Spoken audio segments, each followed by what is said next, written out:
नमस्ते, welcome to adviser. हम आज प्लांट किंगडम में एल्गी की बात करेंगे। फिलहाल थोड़ा सा ब्रीफ दे देती हूँ मैं क्लासिफिकेशन की। क्लासिफिकेशन तो वैसे बहुत सारे दिए हैं, जैसे 2 kingdom classification, 3, 4, 5 and 6 type of kingdom classification, ठीक है। जिसमें 5 किंगडम क्लासिफिकेशन जो है वो मोस्ट एक्सेप्टेबल क्लासिफिकेशन है, जिसको दिया है R.H. विटेकर ने। R.H. विटेकर ने, ठीक है। R.H. विटेकर ने जो ये 5 किंगडम क्लासिफिकेशन दिया है वो उन्होंने कुछ बेसिस पे दिया है, जैसे कि उनके 4 बेसिस हैं। The first one is complexity of body structure, complexity of body structure. दूसरा है complexity of cell structure. Complexity of body structure it means वो पर्टिकुलर जो ऑर्गेनिज्म है वो यूनिसेलुलर है या मल्टी सेलुलर है। कॉम्प्लेक्सिटी ऑफ सेल स्ट्रक्चर यानी कि वो पर्टिकुलर ऑर्गेनिज्म प्रोकैरियोटिक है या यूकैरियोटिक है। जो थर्ड बेसिस है उनका source and mode of nutrition, whether it is autotrophic और it is heterotrophic. And the fourth basis is life style pattern, यानी कि whether it is producer, consumer और डिकम्पोजर, ठीक है। तो ये जो 4 बेसिस है जिससे रिलेटेड क्वेश्चंस पूछते हैं, कितने बेसिस पे R.H. विटेकर साहब ने क्लासिफिकेशन दिया है 5 किंगडम क्लासिफिकेशन, वो बेसिस क्या क्या है, ठीक है। तो ये 4 टोटल बेसिस हैं। अब R.H. विटेकर ने इन बेसिस के मध्य उन्होंने जो है अपने इस क्लासिफिकेशन को 5 में डिस्ट्रीब्यूट किया है। Monera, protista, Plantae, fungi and animalia. Animalia Monera के अंतर्गत आता है प्रोकैरियोटिक ऑर्गेनिज्म। क्या आता है? Prokaryotic organism. जो आपका प्रोटिस्टा है उसके अंतर्गत आता है आपका यूनिसेलुलर यूकैरियोट्स। प्रोटिस्टा के अंतर्गत प्लांटी के अंतर्गत आता है आपका मल्टीसेलुलर प्रोड्यूसर्स। फंजाई के अंतर्गत आता है मल्टीसेलुलर डिकम्पोजर्स। एनिमेलिया के अंतर्गत आता है मल्टीसेलुलर कंज्यूमर्स, ठीक है। तो जो उनका 4 बेसिस था, पहला बेसिस क्या था उनका कि complexity of body structure. Body structure की कॉम्प्लेक्सिटी कैसी है, यानी कि वो यूनिसेलुलर है या मल्टीसेलुलर। तो ये आपको क्लियरली दिख रहा है कि first and 2 and are unicellular और बाकी 3 जो है वो आपके मल्टीसेलुलर है। जो उनका सेकेंड बेसिस था कॉम्प्लेक्सिटी ऑफ सेल स्ट्रक्चर, वो था कि वो प्रोकैरियोटिक हैं या यूकैरियोटिक हैं, इसके बेसिस पर उन्हें क्लासिफाई किया। तो यस, उनका जो फर्स्ट वन है मोनेरा दैट इज प्रोकैरियोटिक, बाकी जो 4 हैं वो आपके यूकैरियोटिक हैं, जिसमें आप फंजाई को थोड़ा सा एक्सक्लूड कर सकते हो, ठीक है।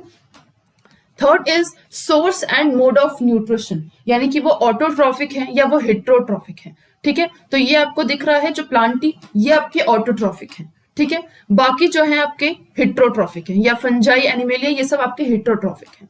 फोर्थ जो उन्होंने बेसिस रखा था लाइफ स्टाइल पैटर्न। प्रोड्यूसर्स हैं कि कंज्यूमर्स हैं कि डिकम्पोजर्स हैं, ये आपको क्लियरली यहाँ पे विजुअलाइज हो रहा है, प्रोड्यूसर्स, डिकम्पोजर्स एंड कंज्यूमर्स, ठीक है। तो इसके अंतर्गत आपके ये सारे आते हैं, ठीक है। तो उसी प्लांटी के अंतर्गत, इसी प्लांटी में आपके आते हैं कुछ एल्गी, कुछ आपके फीचर्स आते हैं, जैसे कि इसी प्लांटी के अंतर्गत आता है आपका algae, bryophyta, pteridophyta, gymnosperm and angiosperm, ठीक है। जो इसमें सबसे पहला है एल्गी, उसके बारे में आज हम बात करेंगे। एल्गी, अब सबसे पहले जो हमें पता होना चाहिए कि स्टडी ऑफ एल्गी को क्या कहते हैं। स्टडी, अगर कोई साइंटिस्ट या कोई भी रिसर्चर एल्गी के बारे में स्टडी कर रहा है तो हम उसको क्या कहेंगे? हम उसको कहेंगे फाइकोलॉजिस्ट या फिर एल्गोलॉजिस्ट, यानी कि study of algae is known as phycology और एल्गोलॉजी। टर्म का मतलब समझिए, फाइकोस का मतलब होता है एल्गी, लॉजी का मतलब होता है टू स्टडी। अगेन, एल्गो का मतलब होता है alga, that means algae, and logy का मतलब होता है टू स्टडी। तो टू स्टडी ऑफ एल्गी और टू स्टडी ऑफ फाइकोस और it is algae, it is known as phycology और एल्गोलॉजी।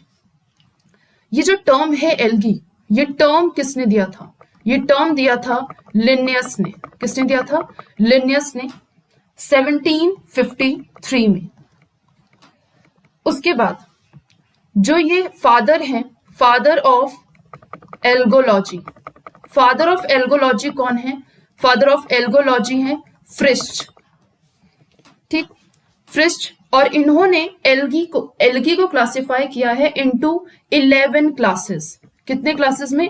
11 क्लासेस में, ऑन द बेसिस ऑफ। अब इनका बेसिस क्या है? जो अभी मैंने क्लासिफिकेशन की बात की थी वो ओवरऑल क्लासिफिकेशन था प्लांट किंगडम का, सॉरी वो ओवरऑल क्लासिफिकेशन था किंगडम का, यानी कि किस तरीके से इस दुनिया में जितने भी तरीके के एल्गी दिख रहे हैं, जितने भी तरीके के आपको प्लांट्स दिख रहे हैं, एनिमल्स दिख रहे हैं, बैक्टीरियाज दिख रहे हैं, माइक्रोबायोलॉजी दिख रहे हैं, सॉरी माइक्रो ऑर्गेनिजम्स दिख रहे हैं, उनको किस तरीके से क्लासिफाई किया। हर एक ऑर्गेनिज्म को ध्यान में रखते हुए उनको क्लासिफाई किया गया, उनको डिस्टिंग्विश किया गया है अकॉर्डिंग टू देयर कैरेक्टर्स। तो उसको हम उस क्लासिफिकेशन में पढ़ते हैं। एल्गी का जब हम क्लासिफाई करते हैं, आप देखते हो डिफरेंट तरीके के आपको एल्गी दिख रही हैं। कुछ एल्गी दिख रहे हैं आपको प्लांट के जैसा, कुछ एल्गी दिख रहा है आपको जो बहुत स्लिपरी है, बहुत, जिसका आप स्ट्रक्चर भी बहुत क्लियरली विजुअलाइज नहीं कर पा रहे हो। तो ऐसे डिफरेंट तरीके के एल्गी हैं। टोटल पता है कितने टाइप के एल्गी होते हैं? अराउंड 18,000 जेनेरा होता है, around 18,000 genera and 29,000 species present होती हैं, एंड 29,000 स्पीशीज होती हैं ऑफ एल्गी, ठीक है।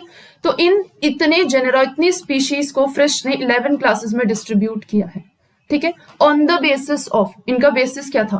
पहला था इनका टाइप ऑफ पिगमेंट। आगे हम पढ़ेंगे कितने तरीके के पिगमेंट होते हैं, जैसे क्लोरोफिल ए हो गया, बी हो गया, सी हो गया, क्लोरोफिल डी हो गया, क्लोरोफिल ई हो गया, और भी बहुत सारे टाइप के पिगमेंट्स होते हैं, ठीक है।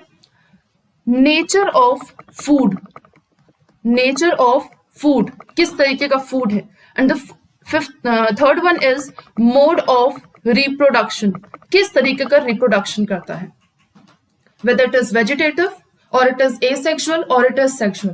Sexual में whether it is isogamy, anisogamy और oogamy, ठीक है। इस तरीके से वो उन्होंने क्लासिफाई किया है on the basis of these 3।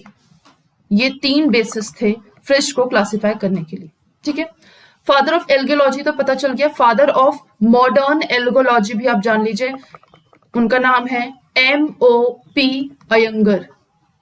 क्या नाम है? M.O.P. अयंगर। ये हैं फादर ऑफ मॉडर्न एल्गोलॉजी। इनका नाम है M.O.P. अयंगर।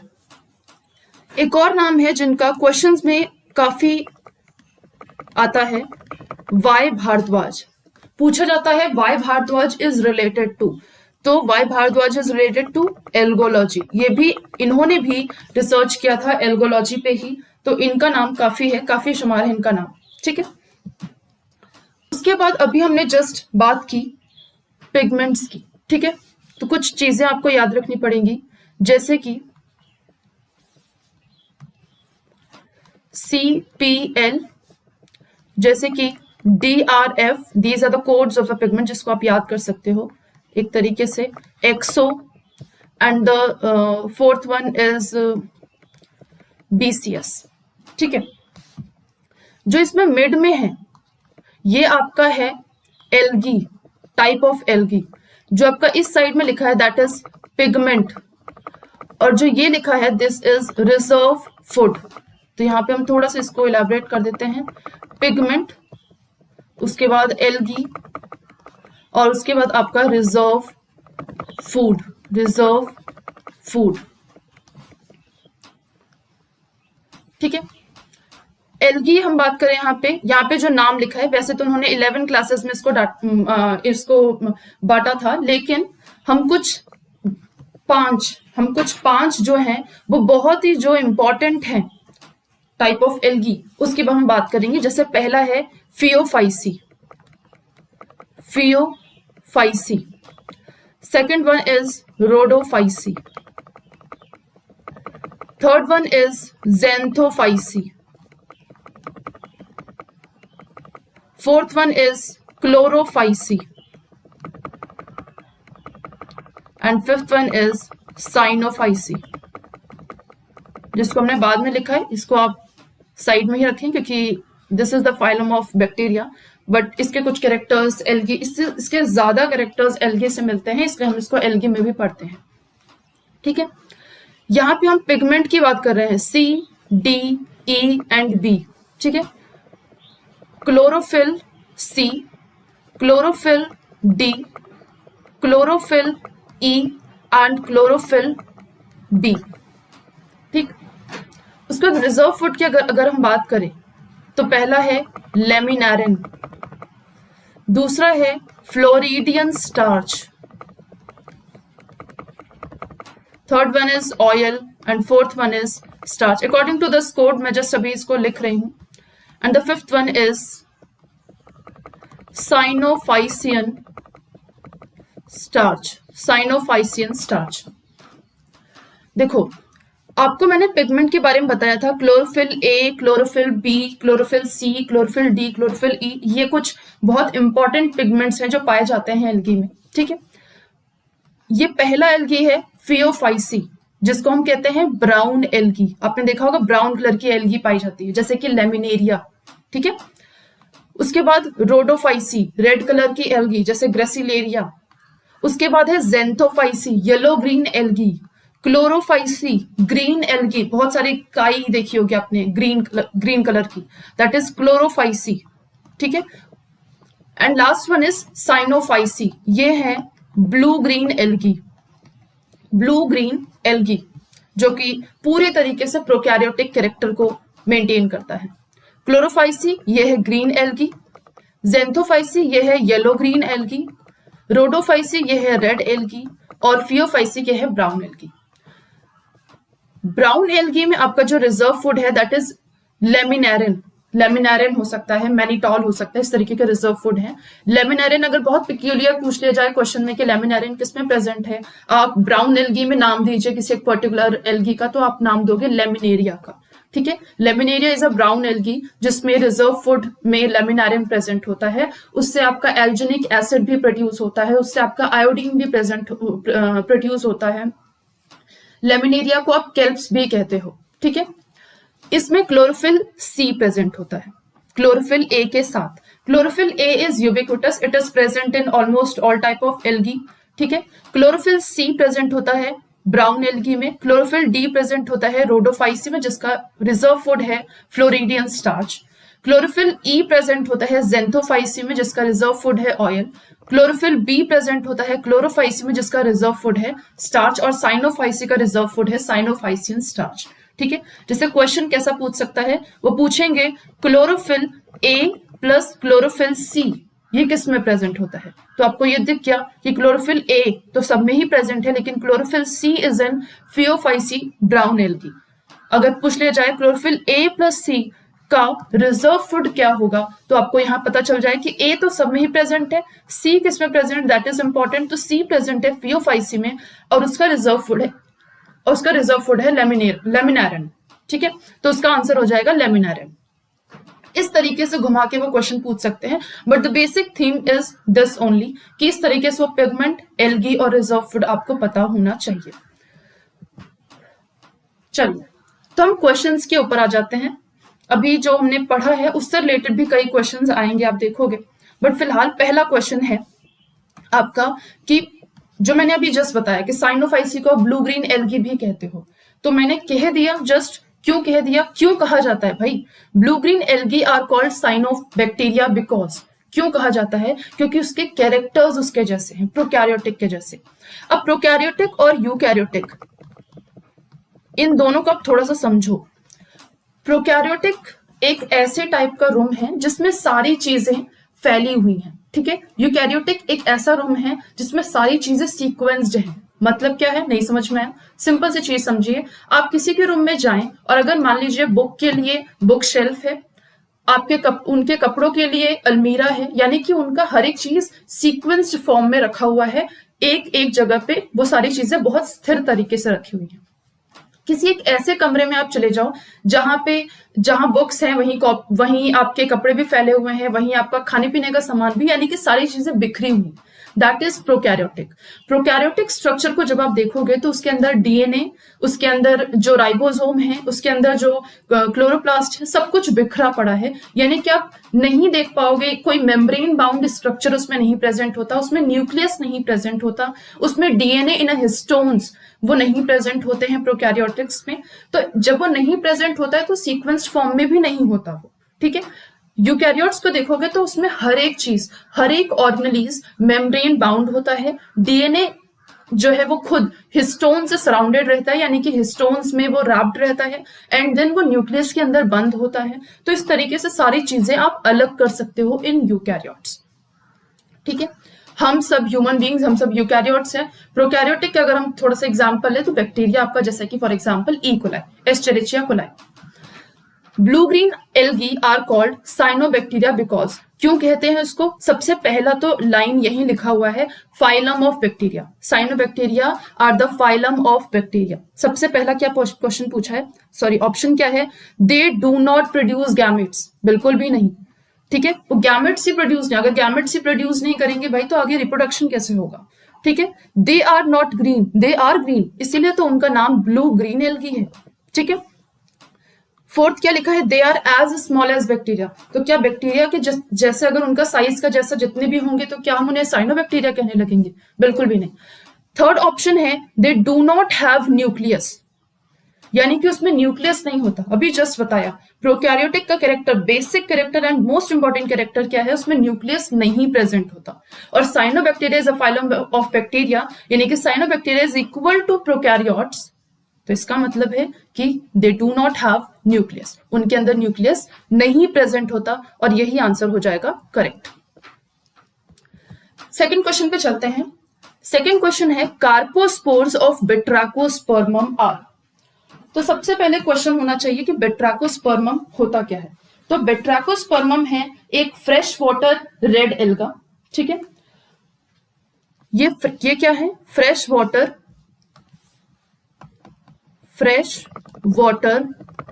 रेड एल्गा, यानी कि रोडोफाइसी ग्रुप का है, ठीक है। कार्पोस्पोर्स क्या है भाई? कार्पोस्पोर्स क्या है? फीमेल गैमेटोफाइट को अगर आप थोड़ा सा याद रखो, रिप्रोडक्शन में जाइए और रिप्रोडक्शन में आपको दो चीजें दिखेंगी, यानी कि जो आपका मेल स्ट्रक्चर है उसको आप कहते हो एंथरीडिया। क्या कहते हो? एंथरीडिया। और जो फीमेल है उसको आप कहते हो कार्पोगोनिया। यहाँ पे स्ट्रक्चर देखिए, ग्लोमेर्यूल। जो आप बेट्राकोस्पर्मम का स्ट्रक्चर देखते हो, ये देखो बेट्राकोस्पर्मम का स्ट्रक्चर देख रहे हो, ये जो आपको एक स्ट्रक्चर दिख रहा है, ये जो नीचे आपको एक स्ट्रक्चर दिख रहा है, ये पूरा एक स्ट्रक्चर आपका ग्लोमेर्यूल है, ठीक है। ये पूरा एक स्ट्रक्चर ग्लोमेर्यूल है। ग्लोमेर्यूल के अंदर ये आपको कुछ डार्क सा दिख रहा है, ये देखिए, ये डार्क सा, जिसको मैं व्हाइट कर रही हूँ। जो डार्क स्ट्रक्चर है इसको आप कहते हो कि एक तरीके, या तो ये फीमेल होगा या तो ये मेल होगा, कुछ इस तरीके से है, ठीक है। तो यानी कि या तो ये मेल होगा या तो ये फीमेल होगा। तो अगर मेल है तो इसको हम कहेंगे एंथरीडियम, भी जस्ट यहाँ पे लिखा है एंथरीडियम, ठीक है। जो फीमेल है इसको आप कहोगे कार्पोगोनियम। क्या कहोगे? कार्पोगोनियम। एंथ्रीडियम से निकलता है स्पर्मेशियम, में होता है स्पर्मेशियम यानी कि स्पर्म, और कार्पोगोनिया में होता है आपका एग। स्पर्मेशियम और एग का फ्यूजन होगा, जिसको हम कहते हैं फर्टिलाइजेशन, ठीक है। फर्टिलाइजेशन के बाद जाइगोट बनता है। जाइगोट में रिडक्शन डिवीजन होता है, क्योंकि आपको पता है कि स्पर्मेशियम हैप्लॉइड है, एग भी हैप्लॉइड है, तो फर्टिलाइजेशन हुआ तो जाइगोट क्या हो जाएगा? 2n डिप्लॉइड हो जाएगा। अब इसको दोबारा से, ग्लोमेर्यूल भी आपका देखो हैप्लॉइड है, दोबारा से जब इसको सर्कल करके ग्लोमेर्यूल बनाना होगा तो इसको हैप्लॉइड होना होगा। तो हैप्लॉइड होने के लिए क्या प्रोसेस है कि उसका रिडक्शन डिवीजन हो जाए, जिसको हम मियोसिस भी कहते हैं। रिडक्शन डिवीजन होगा, रिडक्शन डिवीजन के बाद वो बनाएगा कार्पोस्पोरोफाइट, N, ठीक है। कार्पोस्पोरोफाइट यानी कि एक ऐसा ब्रांच जिसमें कार्पोस्पोर्स प्रेजेंट होते हैं, ठीक है। कार्पोस्पोर्स प्रेजेंट होते हैं। कार्पोस्पोर्स जाएगा कहां पे? सॉइल के अंदर, मतलब यानी अंदर मतलब सॉइल पे गिर जाएगा कार्पोस्पोर, और वहां पे वो जर्मिनेट करेगा। जर्मिनेट करने के बाद ये जो कार्पोस्पोर्स हैं, यानी कि बेसिकली ये जो स्पोर्स हैं, वो एक कैंट्रेंसिया स्टेज बनाएंगे। कैंट्रेंसिया स्टेज क्या है? Juvenile stage of Batrachospermum. क्या है? Juvenile stage of Batrachospermum. ये कैंट्रेंसिया स्टेज जो है वो मोनोस्पोर बनेगा और बेट्राकोस्पर्मम बना देगा, यानी कि ये प्लांट बॉडी बना देगा। इस तरीके से इसकी लाइफ साइकिल चलती है। तो इसमें पूछा गया है कि ये जो कार्पोस्पोर्स होते हैं वो कैसे होते हैं। तो यहाँ पे मैंने जस्ट आपको बताया कि कार्पोस्पोर क्या है, वो सॉइल पे गिर जाएगा और फिर जर्मिनेट करेगा। ठीक है, तो सॉइल पे गिर जाएगा और जर्मिनेट करेगा, यानी कि उसको होना होगा नेकेड। ठीक है, और गिर जाएगा और वहीं के वहीं जर्मिनेट करना है उसको, यानी कि वो मूव नहीं कर पा रहा है, एक जगह से दूसरी जगह मूव नहीं कर पा रहा है, यानी कि यहाँ पे उसका जो डिस्पर्सल है वो विंड के द्वारा या इंसेक्ट के द्वारा नहीं हो रहा है। ठीक है, यानी कि कार्पोस्पोर्स कैसे होंगे? नेकेड होंगे। नेकेड क्या होता है? विदाउट अ कवरिंग, जिसके ऊपर कोई कवरिंग नहीं है। मोटाइल, नॉन मोटाइल का मतलब क्या होता है? जिसमें मोटिलिटी नहीं है, जो मूव नहीं कर सकता। तो इसका आंसर होगा नेकेड एंड नॉन मोटाइल। ठीक है, थर्ड क्वेश्चन है अगर इज मेनली ऑब्टेन्ड फ्रॉम। अगर किससे मिलता है? पहला ऑप्शन है लेमिनेरिया, दूसरा ऑप्शन है हाइड्रिला, तीसरा ऑप्शन है डिक्टियोटा, फोर्थ ऑप्शन है जलीडिया। सबसे पहले अगर होता क्या है? अगर एक प्लांट बेस्ड जिलेटिन है जो कि डिराइव किया जाता है सीवीड से। ठीक है, डिराइव किया जाता है किससे? सीवीड से। और आपको ये भी पता है कि कौन से, किससे डिराइव किया जाता है? ये डिराइव किया जाता है रोडोफाइसी से, यानी कि रेड एल्गा से। अब अगर हमें रेड एल्गा से मिलते हैं, होता क्या है? ये प्लांट बेस्ड जिलेटिन है जो कि नेचुरल फॉर्म में होता है। It is white and semi translucent gelatin, जो कि फ्लेक्स या पाउडर्ड फॉर्म में मार्केट में मिलता है आपको। और किस लिए यूज होता है? ये रेसिपीज में यूज होता है स्टेबलाइजिंग और थिकनिंग एजेंट के लिए। ठीक है, it is also use in electrophoresis, यानी कि पाउडर्ड फॉर्म है जिसको आप टैप वाटर से मिक्स करके आप उसको छोड़ देते हो थोड़ी देर के लिए, तो वो एक थिक स्ट्रक्चर बना लेता है, फॉर्म कर लेता है। ठीक है, इलेक्ट्रोफोरेसिस में हम इसका बहुत ज्यादा यूज करते हैं।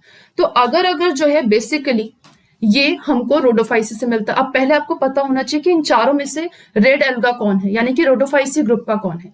तो लेमिनेरिया, पहला चीज लेमिनेरिया है ब्राउन एल्गी। ठीक है, ब्राउन एल्गी फियोफाइसी ग्रुप का है, और इसको हम लेमिनेरिया को हम कैल्प्स भी कहते हैं। ठीक है, इससे हमको एल्जिनिक एसिड मिलता है, एल्जिनिक एसिड मिलता है। ठीक है, इसका जो रिजर्व फूड है दैट इज लेमिनेरिन। ठीक है, ये बात आपको पता होना चाहिए, कई बार क्वेश्चंस यहां से भी पूछ लेते हैं। सेकेंड है आपका हाइड्रिला। हाइड्रिला क्या है? Submerged aquatic profusely branched herbaceous perennial, यानी कि एक तरीके का प्लांट है जो कि पानी में पाया जाता है, एक्वेटिक है। ठीक है, लेकिन ये ग्रीन होता है। ठीक है, it's a plant, it's not a algae. Third है, तो पहला और दूसरा तो गलत हो गया आपका। थर्ड है डिक्टियोटा। डिक्टियोटा जो है वो आपका ब्राउन सीवीड है। ठीक है, डिक्टियोटेसी फैमिली का है। इसमें कुछ केमिकल्स जैसे कि डाइटरपीन, कुछ केमिकल्स हैं, कुछ मेडिसिनल वैल्यू भी है इसमें। तो Dictyota it's a brown algae, तो ये भी नहीं हुआ ब्राउन एल्गी, यानी कि फियोफाइसी ग्रुप का, अगेन फियोफाइसी ग्रुप का। फोर्थ है जेलीडियम। जेलीडियम जो है वो रोडोफाइसी ग्रुप का है। ठीक है, रोडोफाइसी ग्रुप का है, यानी कि ये रेड एल्गी है। ठीक है, अब जेलीडियम के जगह पे यहां पे अगर मैं लिख दूं ग्रेसिलेरिया, तो भी वही आंसर होने वाला है। ठीक है, तो agar is mainly obtained from Gelidium as well as Gracilaria, दोनों सही मिलता है। फिलहाल इस क्वेश्चन का आंसर होगा डी, जेलीडियम। फोर्थ क्वेश्चन है which one of the following algae has the potential of becoming an important source of edible protein. इनमें से कौन सा वो एल्गी है जिसको हम खा सकते हैं, एक इंपॉर्टेंट सोर्स है जिसमें हमें सब कुछ मिलता है। ठीक है, तो जब आप यूजफुल कैरेक्टर्स ऑफ एल्गी यानी कि इकोनॉमिक वैल्यू ऑफ एल्गी के बारे में पढ़ते हो, तो वहां पे आप इसके बारे में जरूर पढ़ेंगे, स्पाइरुलिना के बारे में। स्पाइरुलिना जो है वो fast growing non toxic BGA है। ठीक है, Spirulina it's a fast growing non toxic BGA. ठीक है, यानी कि ब्लू ग्रीन एल्गी। इसमें बहुत सारे it is rich in protein, vitamin B, minerals, ये सब इसमें प्रेजेंट होता है। ठीक है, ये सब इसमें प्रेजेंट है। Spirulina is a edible protein. सबसे पहले इसमें जो स्पाइरोगायरा लिखा है, स्पाइरोगायरा जो है वो आपका एक तरीके का मरमेड ट्रेसेस, उसको हम कहते हैं वाटर सिल्क कहते हैं। ठीक है, जो कि कारोफाइट ग्रीन एल्गी है, आपका फ्रेश वाटर में रहता है स्पाइरोगायरा। ठीक है, उसके बाद आपका जो वाउचेरिया है, इट्स अ ग्रीन एल्गा। उसके बाद आपका जो वाउचेरिया है, Vaucheria is a Xanthophyceae, blue green algae, Xanthophyceae group का है ब्लू ग्रीन एल्गी। इसको भी हम नहीं खाते, इसको हम ऑल्सो नोन एज वाटरफेल्ट, ये जो इसका अलग नाम है, कॉमन नेम है, यहां से भी रिलेटेड क्वेश्चंस आते हैं। स्पाइरोगायरा को आप कहते हो वाटर सिल्क, पूछा जाता है water silk is also known as, या Spirogyra is also known as water silk. ठीक है, वाटरफेल्ट, वाउचेरिया ज़ेंथोफाइसी ग्रुप का है। हाइड्रोडिक्टियन है, ये भी आपका एक तरीके का एल्गी है। किसमें प्रेजेंट होता है हाइड्रोडिक्टियन? हाइड्रोडिक्टियन आपका जो प्रेजेंट होता है वो है ग्रीन एल्गा में। ठीक है, तो यहाँ पे फोर्थ का ऑप्शन क्या, फोर्थ का आंसर क्या होगा? स्पाइरुलिना। स्पाइरुलिना एक टैबलेट्स के फॉर्म में भी मिलता है, जिसमें आपको ये सारी चीजें मिलती हैं। ठीक है, यहीं पे अगर मैं एक और चीज बताऊं तो क्लोरेला है, जो कि क्लोरेलिन नाम के टैबलेट से भी मिलता है, और वो स्पेस ट्रेवलर्स जो होते हैं उन लोग यूज करते हैं क्लोरेलिन का। बहुत ही पैकेट्स के फॉर्म में आता है वो, और बहुत इजीली होता है उसको लेके जाना, और बहुत सही मात्रा में उसमें प्रोटीन्स, विटामिन, मिनरल सब कुछ प्रेजेंट होता है, सब कुछ पाया जाता है उसमें। तो वो इजी होता है, हमें डिफरेंट तरीके के फूड ये सब चीज लेके जाने से बेटर है हम वो टैबलेट्स को लेके जाएं, वो सारी पूर्ति कर देता है बॉडी का। Fifth question is chloroplast in Oedogonium is. ठीक है, तो देखो क्लोरोप्लास्ट जो है वो बहुत सारे टाइप्स के होते हैं। ठीक है, यहाँ पे हमने जो एक बेसिक क्वेश्चन पूछा है कि वो कप शेप्ड का है, कि वो स्टार शेप्ड है, कि वो रेटिकुलेट है, कि वो डिस्कॉइड है। ठीक है, यहाँ पे ईडोगोनियम से पहले मैं और भी नाम दे दूं आपको कि जो क्लोरोप्लास्ट पाए जाते हैं, जैसे कि फोर्थ है इसमें स्पाइरल शेप्ड, फिफ्थ है आपका रिबन शेप्ड। ठीक है, ई और एफ। कप शेप्ड क्लोरोप्लास्ट जो है वो आपका क्लेमाइडोमोनाज में प्रेजेंट होता है, क्लेमाइडोमोनाज में कप शेप्ड होता है। वॉल्वॉक्स में होता है, अगर और वॉल्वॉक्स में होता है। उसके बाद ये अल्वा में भी प्रेजेंट होता है कप शेप्ड। उसके बाद क्लोरेला में भी प्रेजेंट होता है, जब भी जस्ट जिसकी बात कर रहे थे हम क्लोरेलिन टैबलेट की, क्लोरेला वही है, ये आपका ग्रीन एल्गा है। स्टार शेप्ड जो आपका स्टार शेप्ड क्लोरोप्लास्ट जिसमें प्रेजेंट होता है वो है आपका जिग्निमा, ये जिग्निमा में प्रेजेंट होता है स्टार शेप्ड। स्पेसिलेरिया में प्रेजेंट होता है, एंड कॉस्मेरियम में प्रेजेंट होता है। इंपॉर्टेंट है कि स्टार शेप्ड भी कहते हैं इसको, और स्टीलेट शेप्ड भी कहते हैं इसको। ठीक है, रेटिकुलेट जो है, रेटिकुलेट का मतलब होता है नेट लाइक, जो नेट के तरीके से क्लोरोप्लास्ट प्रेजेंट होता है, ये आपका प्रेजेंट होता है ईडोगोनियम में। यही क्वेश्चन पूछा है फिलहाल आपका, ईडोगोनियम में। ये आपका और प्रेजेंट होता है हाइड्रोडिक्टियन में और क्लेडोफोरा में। It's also a green algae. ठीक है, ईडोगोनियम में, हाइड्रोडिक्टियन में, क्लेडोफोरा में रेटिकुलेट क्लोरोप्लास्ट प्रेजेंट होता है। डिस्कॉइड की अगर हम बात करें तो ये आपका वाउचेरिया में एंड कारा में प्रेजेंट होता है। स्पाइरल शेप की अगर हम बात करें, स्पाइरल शेप्ड की, तो ये आपका स्पाइरोगायरा में प्रेजेंट होता है, स्पाइरोगायरा में। और जो आपका रिबन शेप्ड क्लोरोप्लास्ट है ये आपका एक्टोकार्पस में प्रेजेंट होता है, एक्टोकार्पस में। तो chloroplast of Oedogonium is present in reticulate. ये कुछ इंपॉर्टेंट टर्मिनोलॉजीज हैं क्लोरोप्लास्ट की, वो याद होनी चाहिए। सिक्स्थ जो क्वेश्चन मैं आपको बार बार बता रही हूं कि आयोडीन इज ऑब्टेन्ड फ्रॉम, किससे ऑब्टेन किया जाता है आयोडीन?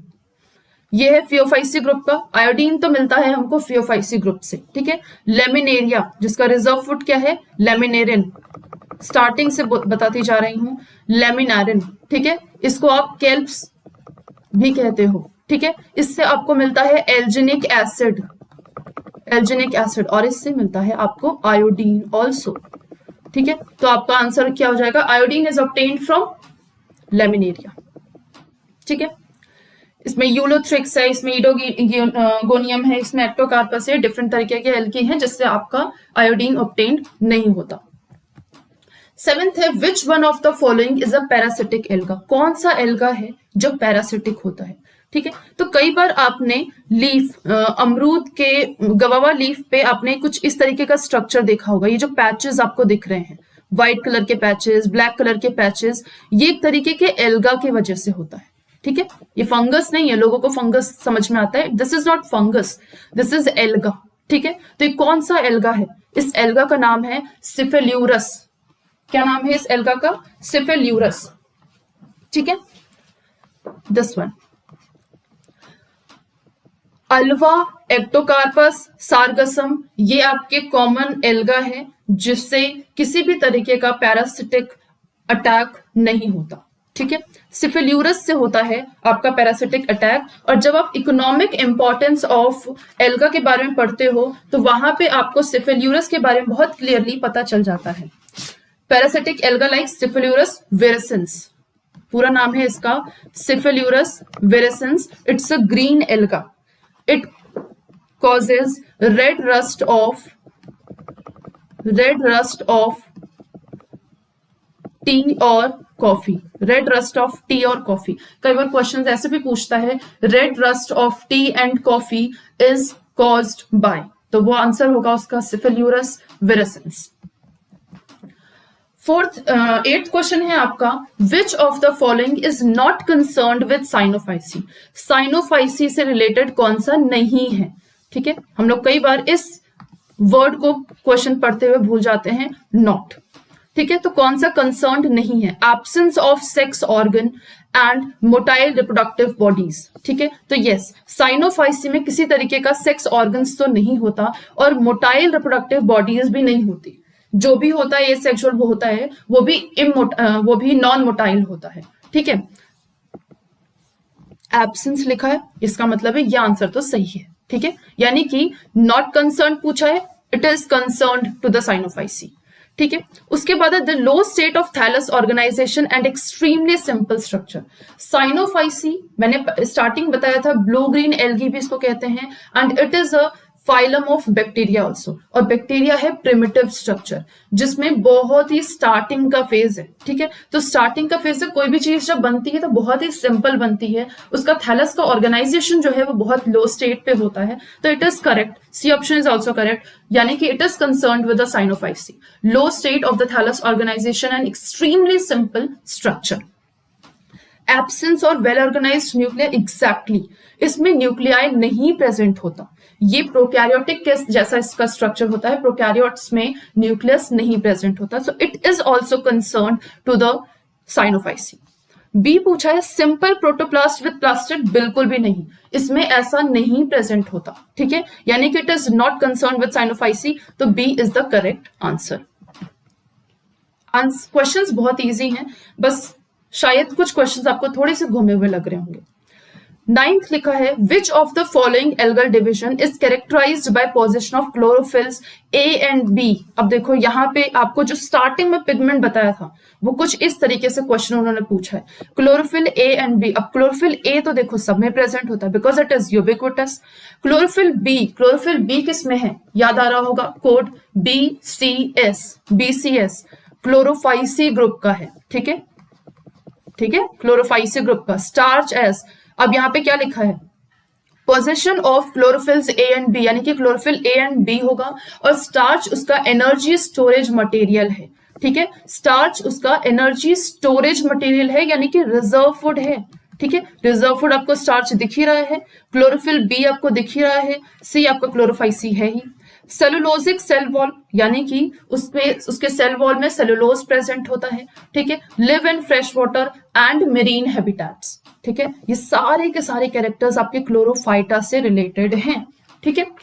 क्राइजोफाइटा, फियोफाइटा एंड पायरोफाइटा। जो आपका क्राइजोफाइटा है, ठीक है, इसको आप ब्राउन या फिर ऑरेंज कलर का एल्गी भी कहते हो, ठीक है। फियोफाइसी या फियोफाइटा ये आपका ब्राउन एल्गी है। क्लोरोफाइटा ये आपका ग्रीन एल्गी है। पायरोफाइटा जैसा नाम का कोई एल्गी ही नहीं है, फिलहाल ग्रीन एल्गी है ये, ठीक है। Answer is Chlorophyceae. 10th question is origin and evolution of sex in algae is best seen in।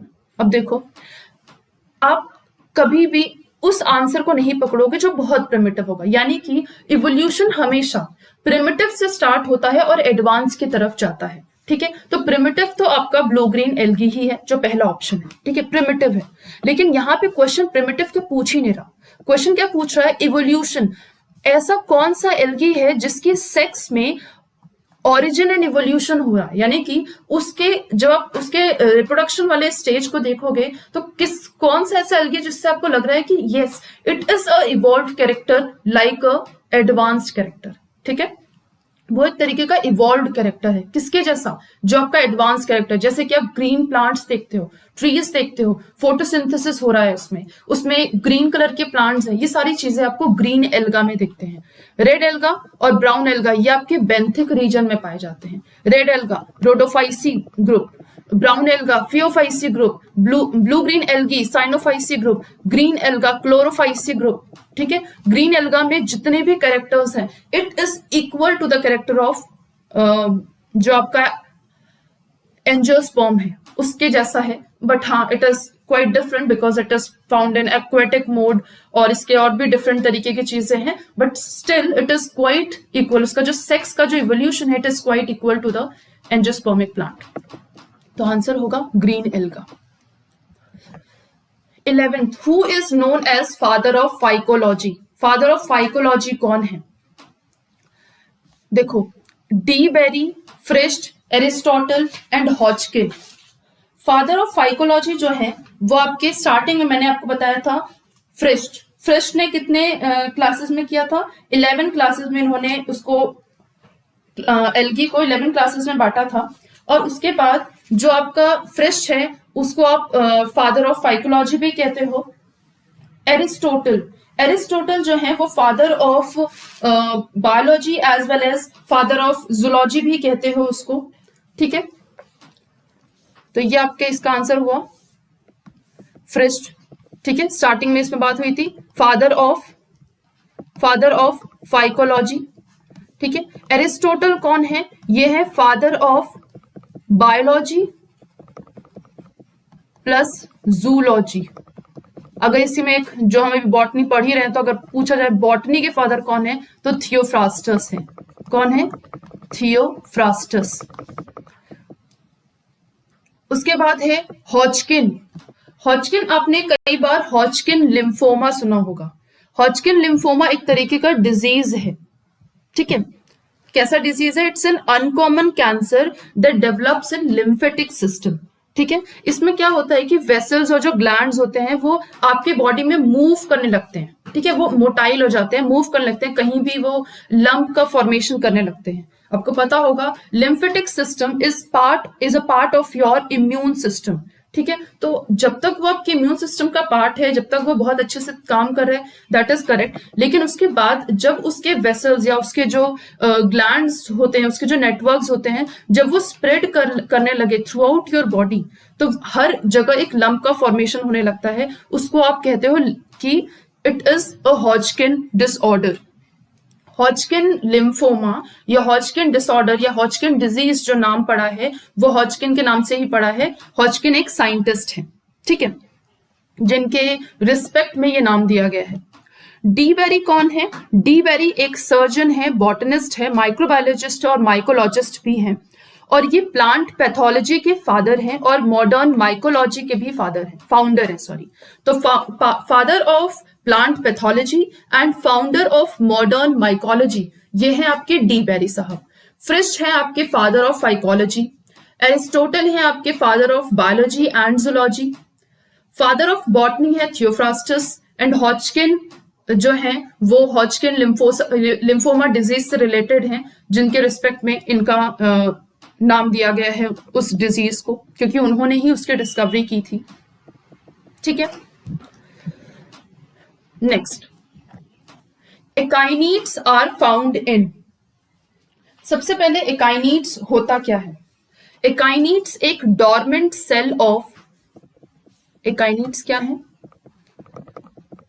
Dormant sales of cyanobacteria यानी कि BGA species from Nostocales, Nostocales group है, ठीक है, Nostocales group, Nostocales order, allowing these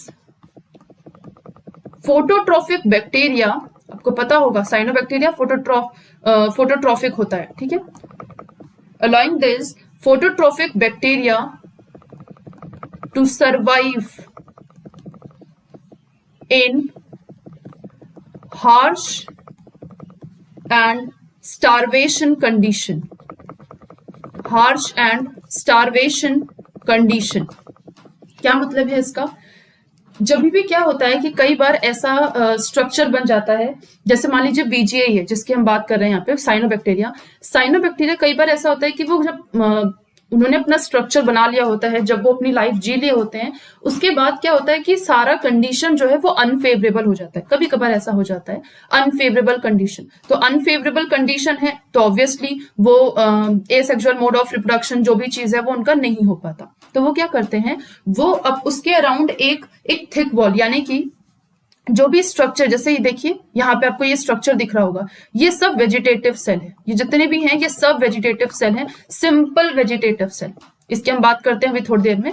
फिलहाल ये सब आपके vegetative. अब इसमें जो एक आपको दिख रहा है थोड़ा सा बड़ा दिख रहा है, ये क्या हो रहा है कि ये जो वेजिटेटिव सेल है इसके ऊपर एक thick walled non motile cells, यानी कि अगर इस पे कोई फ्लैजिला प्रेजेंट भी है तो फ्लैजिला को रिमूव करके वो उसको नॉन मोटाइल बना देता है, इस पर्टिकुलर सेल को नॉन मोटाइल बना देता है और उसको बहुत ही थिक वॉल्ड, एकदम थिक, काफी मोटी सी लेयर उसके ऊपर चढ़ा देता है, जिसकी वजह से क्या होगा, इसके अंदर का जितना भी एम्ब्रियो है यानी कि इसके अंदर की जितनी भी चीजें हैं, ठीक है, वो डॉर्मेंट हो जाएंगी, वो कुछ टाइम के लिए वहीं के वहीं जिस कंडीशन में वो उसमें प्रेजेंट है उसी कंडीशन में, उसी स्टेट में वो रुक जाएंगी, ठीक है। और जब कभी फेवरेबल कंडीशन आएगा ये थिक वॉल्ड स्ट्रक्चर अपने आप हट जाएगा और दोबारा से ये जो ब्लू ग्रीन एल्गी है वो ग्रो कर जाएगा। यानी कि ऐसा कंडीशन जो आपके अकॉर्डिंग ना हो, आपके फेवरेबल ना हो, तो ऐसे कंडीशन में हम ग्रो करके मरने से बेहतर है हम उसको एक डॉर्मेंट सेल में डाल दें और उसके बाद जब भी कंडीशन फ्यूचर में सही होता है या फेवरेबल होता है उस टाइम पे हम उस थिक वॉल्ड स्ट्रक्चर को हटा देंगे और दोबारा से वो ग्रो कर जाएगा, ठीक है। तो ये जो डॉर्मेंट सेल जो पाई जाती है इन ब्लू ग्रीन एल्गी उसको आप एकाइनीड्स कहते हो, ठीक है, उसको आप क्या कहते हो, एकाइनीड्स, ठीक है। तो ये जो एकाइनीड्स है आर फाउंड इन, एकाइनीड्स किस में पाया जाता है, ये ग्रीन एल्गा में पाया जाता है, ठीक है, to be very specific blue green alga में पाया जाता है, ठीक है। और ब्लू ग्रीन एल्गा जो है दैट इज क्लेडोफोरा, ये है आपका क्लेडोफोरा, ठीक है। कोलेटोट्राइकम, कोलेटोट्राइकम से रिलेटेड एक डिजीज है red rot of sugar cane, पूछा जाता है क्वेश्चन में, red rot of sugar cane is caused by, तो आंसर होगा कोलेटोट्राइकम, ठीक है। एस्परजिलस, एस्परजिलस से भी रिलेटेड बहुत सारी क्वेरीज हैं, बहुत सारी चीजें हैं। एस्परजिलस से आपके पहली बात, एस्परजिलस होता क्या है, Aspergillus is a fungus, Colletotrichum is also a fungus, ठीक है। कई बार ऐसे भी क्वेश्चन ये पूछ लेते हैं एल्गी में फंगस का चीज, फंगस का ऑप्शन डाल दिया, ठीक है। तो कोलेटोट्राइकम क्या है, जब भी आप हार्मफुल एस्पेक्ट्स ऑफ फंजाई पढ़ोगे तो वहां पे आप कोलेटोट्राइकम के बारे में भी पढ़ोगे। यहाँ पे हम एस्परजिलस की अगर हम बात करें, कोलेटोट्राइकम क्या है, ये ड्यूट्रोमाइसिटीज है। एक और चीज इसमें बताना चाहूंगी, ड्यूट्रो ड्यूट्रोमाइसिटीज, ड्यूट्रोमाइसिटीज। फंजाई का जब आप क्लासिफिकेशन पढ़ोगे तो वहां पे आप बहुत सारी चीजें पढ़ोगे। यूमाइकोटा जिसको आप ट्रू फंजाई कहते हैं, उसके अंदर आता है आपका मेस्टिगोमाइकोटीना, जाइगोमाइकोटीना, एस्कोमाइकोटीना, बेसिडियोमाइकोटीना एंड ड्यूटेरोमाइकोटीना। जो ड्यूट्रोमाइकोटीना होता है वो फंजाई इम्परफेक्टा होता है क्योंकि उसमें सेक्सुअल स्टेजेस नहीं पाई जाती। ठीक है, जिस दिन जिसने भी रिसर्च कर लिया कि उसमें सेक्सुअल रिप्रोडक्शन पाई जाती है, उस टाइम से ही ड्यूट्रोमाइसिटीज को हटा दिया जाएगा क्योंकि इसमें सेक्सुअल रिप्रोडक्शन नहीं पाया जाता है, इसीलिए इसको एक अलग नाम दे दिया गया है ड्यूट्रोमाइसिटीज फंजाई इम्परफेक्टा। इसमें सिर्फ एक एसेक्सुअल रिप्रोडक्शन होता है। ठीक है, जो आपका एस्परजिलस होता है वो आपका एस्कोमाइसिटीज होता है जिसको हम सैक फंजाई कहते हैं। ठीक है, तो एस्परजिलस और आपका जो कोलेटोट्राइकम है, ये पहली बात तो ये दोनों फंगस हैं। दूसरी बात जो इंपॉर्टेंट है कि एस्परजिलस को हम एक और नाम देते हैं ब्लैक मोल्ड। क्या नाम देते हैं? Black mould. ब्लैक मोल्ड देते हैं, यानी कि वीड ऑफ लैब। ठीक है, एस्कोमाइसिटीज से हमको बहुत सारी चीजें भी मिलती हैं, जैसे कि एस्कोमाइसिटीज से हमको मिलता है ऑर्गेनिक एसिड। ऑर्गेनिक एसिड जैसे कि साइट्रिक एसिड है, ग्लूकोनिक एसिड है, कोजिक एसिड है। एस्परजिलस से हमको कुछ ट्रेस ऑर्गेनिजम्स भी मिलते हैं। ठीक है, यानी कि एस्परजिलस नाइगर जो कि हाईली सेंसिटिव होता है trace elements like copper, zinc, molybdenum, manganese, cadmium, lead etcetera. Aspergillus से हमें बहुत सारे मेडिसिन भी मिलते हैं जैसे कि प्रोलीफेरिन। बहुत सारे मेडिसिन मिलते हैं जैसे कि प्रोलीफेरिन हो गया, क्लेवेसिन हो गया, फ्यूमिगैलिन हो गया। इस तरीके के डिफरेंट मेडिसिन वैल्यू भी हैं इसकी। ठीक है, फर्न्स जो है वो टेरिडोफाइटा है, तो Cladophora is a algae, Cladophora sorry is a algae. तो क्लेडोफोरा से में आपका एकाइनीड्स ये कंडीशन पाई जाती है क्लेडोफोरा में। ठीक है, answer is Cladophora. 13th question is chlorophyll A and C are found in. अब ए एंड सी पूछा है तो वही फिर से याद आ जाएगा आपको, BCS, एक्सो, DRF और उसके बाद क्या था आपका CPL। ठीक है, तो यहां पे पूछा है क्लोरोफिल A एंड C, तो A एंड C। ठीक है, क्लोरोफिल पिगमेंट बता रहा है ना, ये पिगमेंट है इसका। A एंड C और पिगमेंट, तो chlorophyll C is a pigment. किसमें पाया जाता है? फियोफाइसी में। कहाँ लिखा है? इधर लिखा है फियोफाइसी। रोडोफाइसी में क्या है? Chlorophyll A and D present होता है। क्लोरोफाइसी में क्या प्रेजेंट होता है? Chlorophyll A and B present होता है। अभी जो क्वेश्चन पूछा था। साइनोफाइसी में ये सब चीजें प्रेजेंट ही नहीं होती। ये क्लोरोफिल A के अलावा ये सब चीजें नहीं प्रेजेंट होती, B, C, D, E। ये ब्लू ग्रीन एल्गी है। ठीक है, अगर पूछा जाए कि इसमें क्या प्रेजेंट होता है तो इसमें फाइकोसाइनिन प्रेजेंट होता है। फाइकोसाइनिन प्रेजेंट जो इसका कैरेक्टरिस्टिक है जो सिर्फ साइनोफाइसिन में प्रेजेंट होता है, दैट इज ऑसिलेजेंथीन। ऑसिलेजेंथीन सिर्फ साइनोफाइसिन में प्रेजेंट होता है। ठीक है, म्यूकोजेंथीन ये टाइप के पिगमेंट है जो कि इसमें प्रेजेंट होता है cyanophycin. Answer is Phaeophyceae. 14th है muramic acid is present in the cell wall of members of algal class. तो इन्होंने ये एल्गल क्लास लिख दिया है, क्यों पता है? क्योंकि muramic acid is present in bacteria. Bacteria के सेल वॉल में प्रेजेंट होता है म्यूरेमिक एसिड। तो बैक्टीरिया जैसा कौन दिखता है? बैक्टीरिया जैसा प्रिमिटिव कौन है? Cyanophyceae. Cyanophyceae is a blue green algae. Cyanophyceae is a phylum of bacteria also. ठीक है, उसके जैसा कैरेक्टर है, न्यूक्लियस नहीं प्रेजेंट होता, मेम्ब्रेन बाउंड ऑर्गेनेलीज नहीं प्रेजेंट होते हैं। ठीक है, उनके सेल वॉल में म्यूरामिक एसिड, पेप्टाइडोग्लाइकेन ये सब चीजें प्रेजेंट होती हैं। ठीक है, साइनोफाइसी में प्रेजेंट होता है, उसके सेल वॉल में प्रेजेंट होता है, साइनोफाइसी के सेल वॉल में प्रेजेंट होता है म्यूरामिक एसिड। ठीक है, 15th क्वेश्चन है a unique type of cell division capsules is found in. किसमें ये कैप्सिल्स प्रेजेंट होता है? तो यहां पे आपको एक स्ट्रक्चर दिख रहा है। ये स्ट्रक्चर आपको किसका स्ट्रक्चर है? ईडोगोनियम का।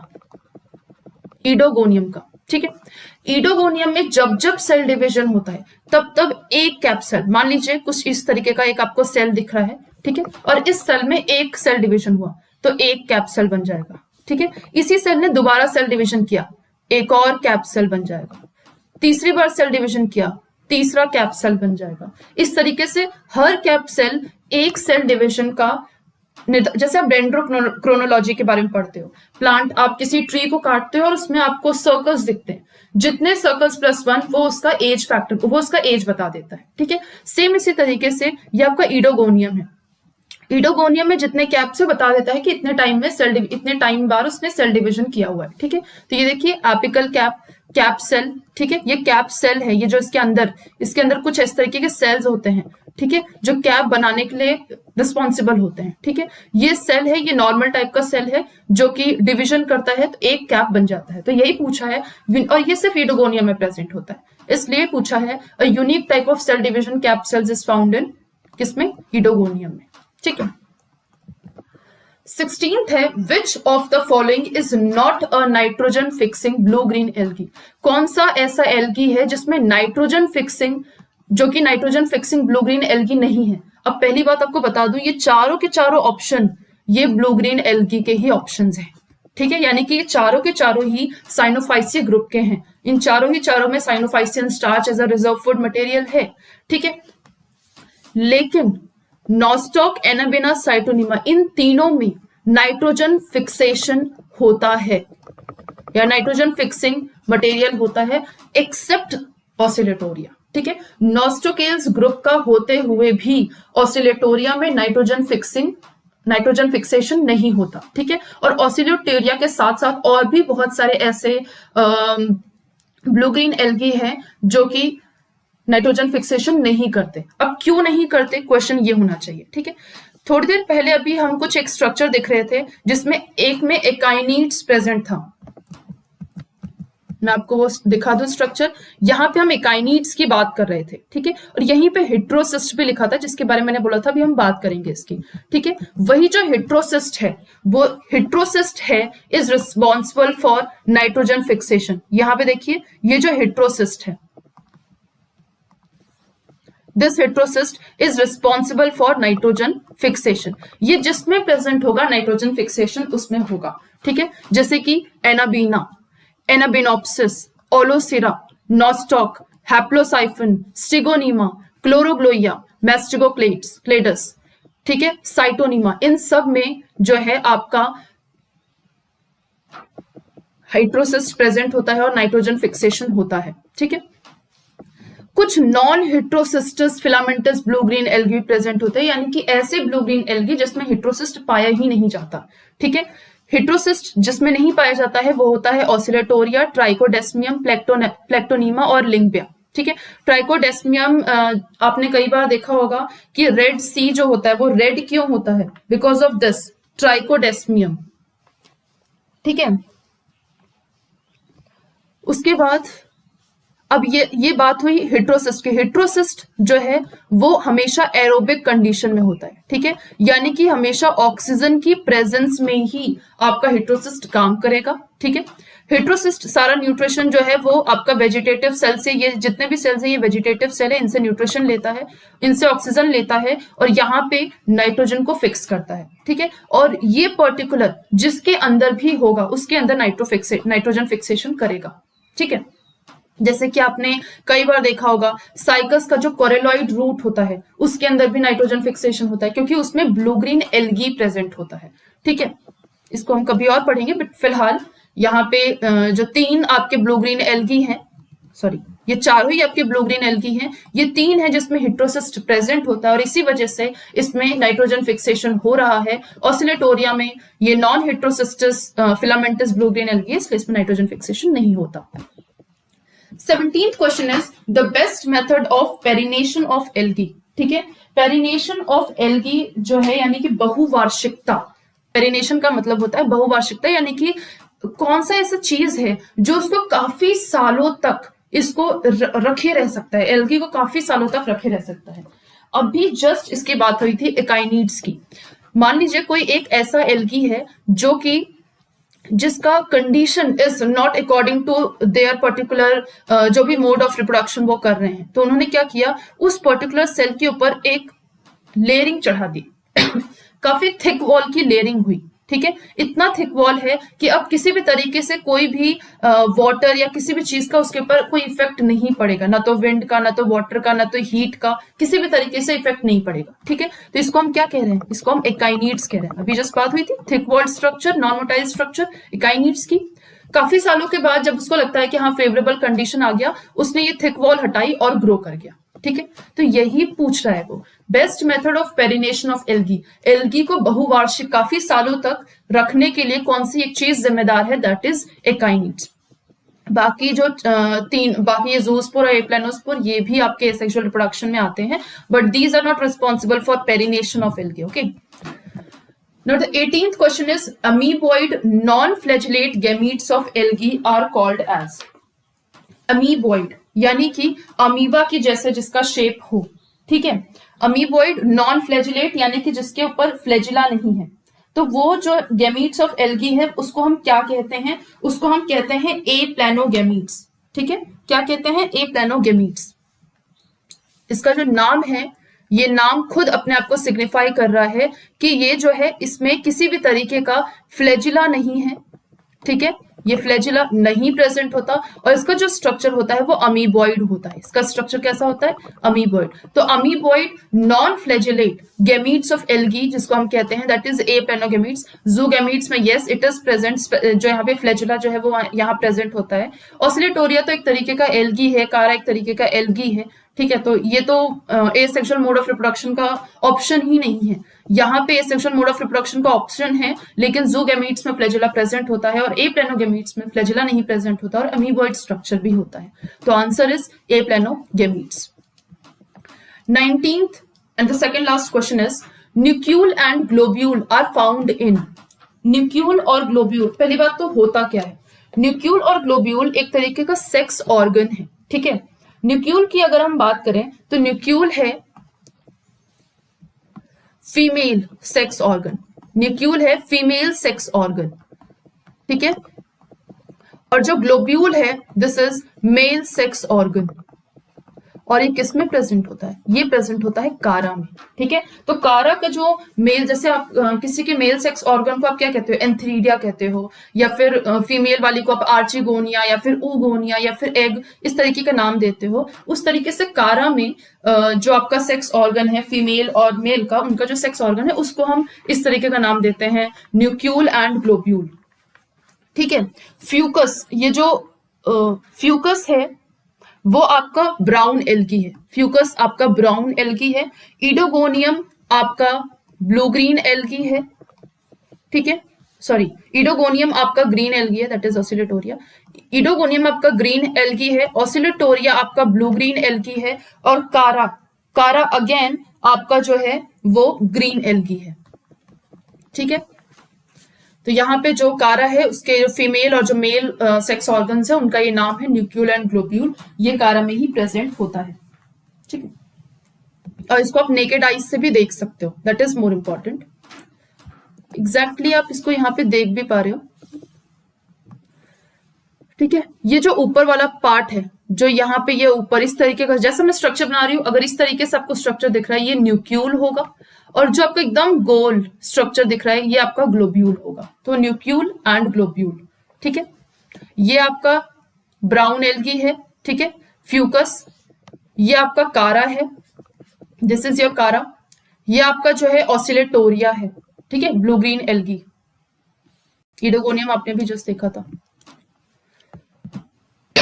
Last question is Chlamydomonas shows. पहली बात, क्लेमाइडोमोनास क्या है, क्लेमाइडोमोनास जो है वो ग्रीन एल्गा है। ठीक है, green alga is responsible for, not responsible, it is an origin and evolution of sex organs. ठीक है, तो यहां से जो है क्लेमाइडोमोनास यानी कि जो ग्रीन एल्गा है वहां से ही सेक्स ऑर्गन्स का ऑरिजिन भी हुआ है और एडवांस फॉर्म में भी बढ़ रहा है, यानी कि इवॉल्व भी हुआ है। तो ग्रीन एल्गा भी एक क्वेश्चन में इसमें इसके बारे में बात हुई थी। तो क्लेमाइडोमोनास है जिसमें तीनों तरीके के गैमीट्स प्रेजेंट होता है, यानी कि आइसोगैमी भी है उसमें एन आइसोगैमी भी है और उसमें आपका ओगैमी भी है। ठीक है,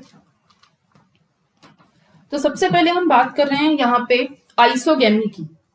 आइसोगैमी में जो आप देख रहे हो यहाँ पे क्या होगा, यहाँ पे आपका एक यहाँ पे दोनों जो गैमीट्स होंगे, यानी कि मान लीजिए ये फीमेल है और मान लीजिए ये मेल है, तो दोनों गैमीट्स एक जैसे ही दिखेंगे। अब क्योंकि एक क्लेमाइडोमोनास होता है, यहाँ पे फ्लैजिला बना दीजिए, ठीक है। तो यहाँ पे दोनों गैमीट्स एक जैसे ही दिखेंगे, ठीक है। आप डिस्टिंग्विश नहीं कर सकते कौन सा मेल है कौन सा फीमेल है।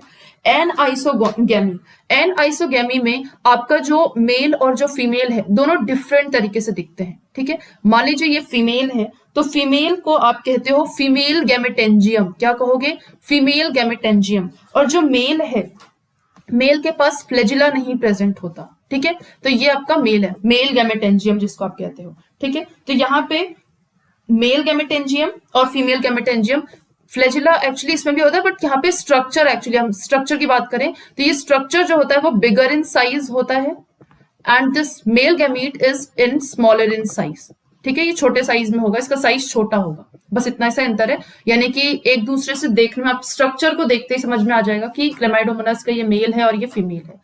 ऊगैमी की अगर हम बात करें तो ऊगैमी में क्या होगा, इसमें जो है आपका जो फीमेल होगी, फीमेल के पास फ्लैजिला होगा, ये फीमेल है फ्लैजिला, और जो आपका माइक्रोगैमीट है यानी कि छोटा सा, काफी छोटा सा विदाउट फ्लैजिला, ये आपका मेल है, ठीक है। तो यहाँ पे भी आपको देखते ही स्ट्रक्चर समझ में आ जा रहा है कि यहाँ पे आपका क्लेमाइडोमोनास में फीमेल है bigger size with a flagella, and male has no flagella as well as it is in smaller size, ठीक है। तो ये तीनों ही तरीके के जो स्ट्रक्चर, ये तीनों ही तरीके के गैमीट्स जिसमें पाए जाते हैं, दैट इज क्लेमाइडोमोनास, ठीक है।